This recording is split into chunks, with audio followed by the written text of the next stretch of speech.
you would talk about your recollection of the last meeting where the Mason Mill master plan was discussed and what your understanding was of where things stood within plan. Okay. Yes? So, Bill, I really appreciate you speaking to us this evening here after the meeting. During the meeting, you had wanted to speak to the commissioner and it didn't give you opportunity. If you have the opportunity now to speak about your recollections, you're aware of where Mason Mill Park master plan was discussed and what they stood in that meeting. Granted, that was a long time ago by today's standards, and Mr.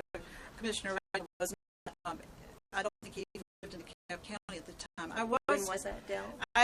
I believe, I wanted to say 2000. The timeline says 1999. I know sometime in the late 90s, the Board of Commissioners did approve a certain amount of funding to hire Path Foundation to do a comprehensive but general proposal for greenway trails throughout DeKalb County. I was involved, as were many people in this room, during that process in the late 90s.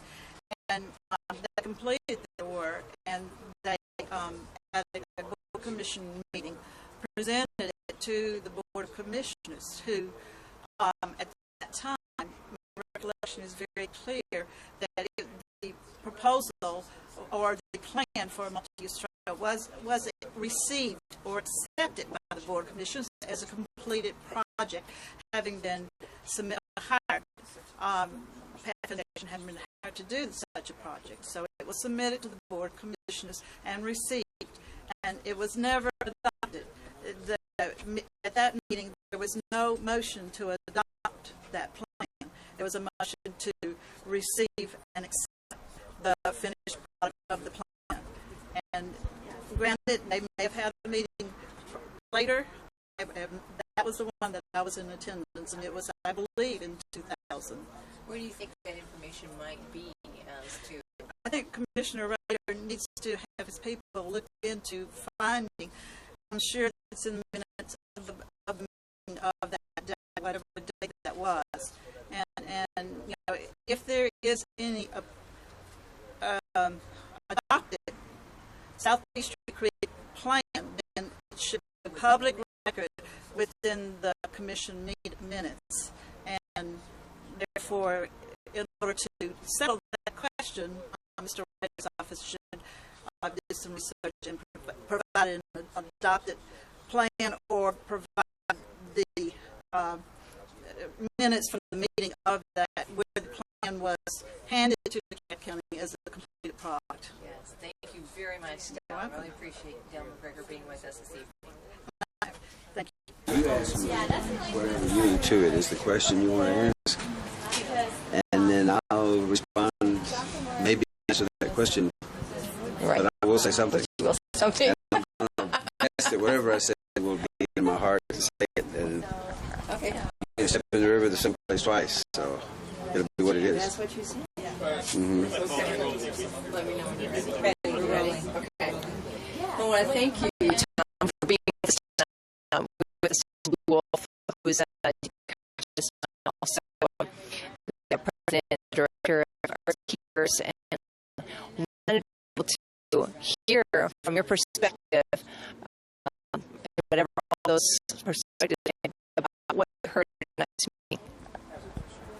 Well, I heard a lot of things. I was very excited to be here because it really makes my heart feel good to see so many folks so concerned about their home.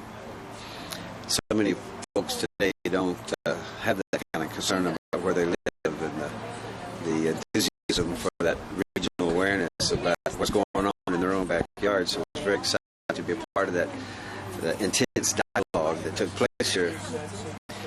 I would also like to say that one of the things that I kept being reminded of as I was listening to the various points of view was that I didn't feel that there was enough conversation about the environment itself. You know, this we're going to call it process we call our regional awareness, where we want to connect with the environment around us. The four-leggeds, those that swim, those that fly, the tree people, all the plant people. But typically, in a good day, the folks who want to do that, as conservationists might do, is at the bottom line or at the end of the day, it's still for their own gain. Like, I want to save the ducks, so we have more ducks to shoot cutting season. You know what I mean? It's like a conservation point of view.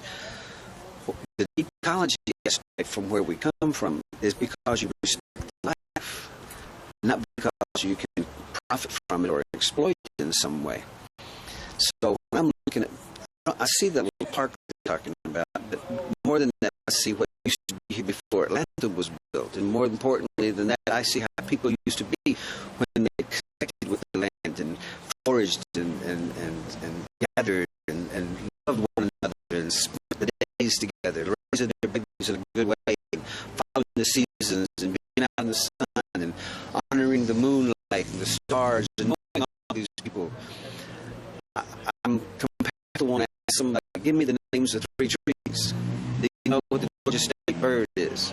You know, do you know where you live? Do you know the names of any of these flowers? Or do you know anybody around you as your best friend that live in Chattanooga?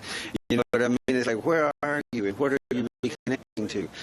Once you have a deeper, broader, more expansive, more sustainable perspective on where you are, these issues that were discussed here tonight become superfluous because they're not even supposed to be issues. We're not even supposed to be having these kind of conversations. People aren't supposed to even want to build a road through a place like that. We're not even supposed to want to build a city where there's no drinking water. You know, I mean, if you're going to have a city that's going to have 5, 6, 7 million people and they're going to depend on the Chattahoochee, it's not going to happen. So you're going to run into a problem. All of these things are lack of relationship. So people are concerned about survival. How am I going to survive in this neighborhood with this situation going on? How am I going to survive? How am I going to survive this? How am I going to... And I'm thinking, well, survival is not the issue. Relationship is the issue. So I hear like this, how can we really... There was some well-spoken people tonight who were trying to create balance and gravity within the conversation, but still, it was... What I was reminded it was when the Titanic was sinking, and everybody's running around below the deck saying, the boat's sinking, the boat's sinking.